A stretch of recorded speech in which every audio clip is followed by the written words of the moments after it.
I cheated on my loving wife and married my affair partner. Now, karma strikes back when I learned that my best friend married her. My ex-wife divorced me in 2019 and moved about 2 hours away a few months into the pandemic. She found out that I was cheating with a local shop waitress. I told her that I fell out of love and it is best that we separate. Our divorce was amicable, but once it was finalized, I never heard from her again, even when I would wish her well on birthdays and holidays. I even sent her a graduation gift when I heard that she finished her PhD program. Other people in our social circle, including my parents and sister-in-law who sent her a gift, received handwritten thank you cards. I didn't get so much as a text. My ex-wife is a kind and thoughtful person, and the woman I knew would have at least sent a thank you text if her worst enemy sent her a gift. Even though we broke up, I didn't think she hated me. Anyway, my best friend and I have been best friends since college. We live 2 hours apart and he is a lawyer and teaches classes at a university, so he is really busy. I have a really busy career, a new pregnant wife and 3 stepkids. I didn't realize that the texts between us were fewer and that the last time he finally replied to me was in late 2021. He also falls off the face of the earth when he gets with a new girl, and then when things cool off, we all hear from him more. We have always been the kind of friends who could go an extended period without communicating and then pick up right where we left off. I kept saying that I would eventually call him when things were less busy. My wife and I went to visit the city he and my ex-wife lived in last summer for a week, and I tried calling him a couple of times to meet up, but he never answered. I was sad but just figured he was busy with work or obsessed with a new girlfriend. I have other friends there, so I got to see them. Then I went to the city again by myself in October for a Halloween party. I figured he'd be at this party and I was psyched that I'd get to see him then. He was there. When I went to say hi and hug him, he looked a little surprised and gave me a weak hug. I told him that I was there during the summer and that I tried calling him so we could hang out. He said, "Yeah,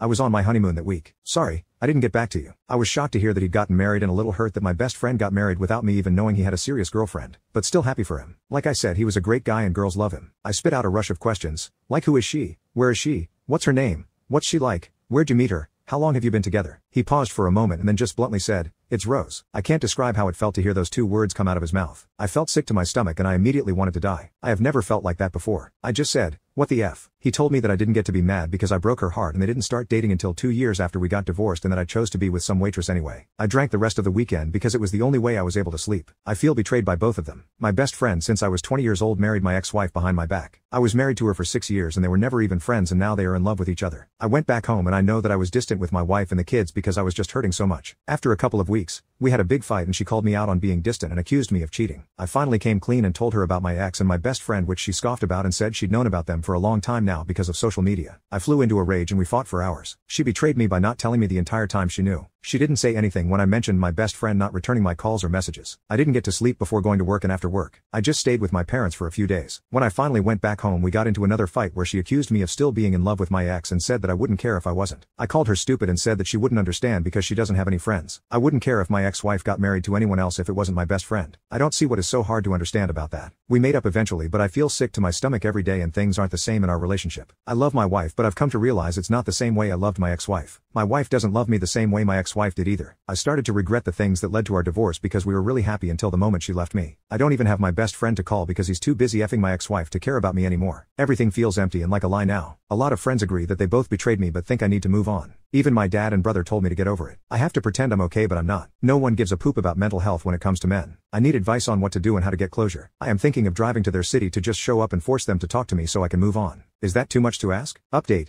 My wife had the baby, but while I was away she told me about the possibility of the baby not being mine. I grieved that so much, but I decided it wasn't good to dwell on it too much right now until we knew for sure once she was born. The results came back last week and she isn't mine. We haven't made any decisions right now about our relationship, but are living together for the sake of the kids and her recovery from having the baby. She said that if I didn't want to be with her anymore, she'd go back to her home state with her mom and stepdad. She also mentioned that she knew she wouldn't get alimony or child support because of our state, but I told her I would help her get back home and on her feet if that's what ended up happening. I'm really sad that the baby isn't mine. I wanted her to be mine more than anything in the world, but I find it hard to be angry with my wife, for some reason. I cheated on my first wife with her, so it's kind of karma in a way. And what could I expect when our relationship started the way that it did? My ex-wife is an amazing woman and she deserves to be happy. I sent her an email and just kind of poured my heart out about how sorry I am for hurting her. I would rip my heart out to give to her if it helped her heal from the heartbreak I caused her. I said in the email that I didn't expect a reply and that I would never attempt contact with her again after that. She got in contact with my brother a few times to check on me and she called me twice and we talked for a few hours about everything. She's really happy and she's doing well. I'm proud of her and she deserves to be happy. I am really lucky that I had the years that I had with her, but now it is time to accept how I screwed up and try my best to do better going forward. I don't think I will ever contact her again, but would be happy to hear from her if she ever reaches out again. It still hurts a little, but I understand now that that door is fully closed. The door with my friend is closed too. We haven't spoken and we probably never will, but that's okay. I found out from other friends that he was always in love with my ex-wife and that he was the person who convinced her to move to where they live now after our divorce. My life is still very much in limbo, maybe even shambles.